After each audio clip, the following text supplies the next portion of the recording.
وہ وقت یاد کرو جب اللہ نے آپ کے خواب میں ان کافروں کی لشکر کو تھوڑا دکھلایا، اور اگر آپ کو ان کی مقدار زیادہ دکھلاتا تو اے مسلمانوں تم ہمت ہار جاتے اور اس معاملے میں جھگڑا شروع کر دیتے، لیکن اللہ نے تمہیں بچا لیا، بے شک وہ دلوں کا حال خوب جانتا ہے۔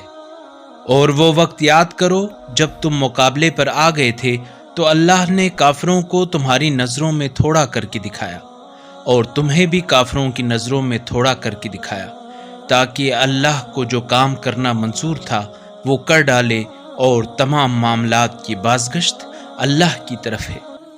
اے ایمان والو، جب کسی جماعت سے تمہارا مقابلہ ہو جائے تو ثابت قدم رہو اور کثرت سے اللہ کو یاد کرو تاکہ تم فلاح پاؤ، اور اللہ اور اس کے رسول کی اطاعت کرو اور آپس میں نزاع نہ کرو، ورنہ ناکام رہو گے اور تمہاری ہوا اکھڑ جائے گی،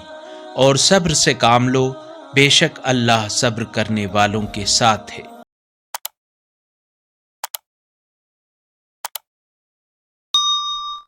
اللہ نور السماوات والارض، اللہ آسمانوں اور زمین کا نور ہے۔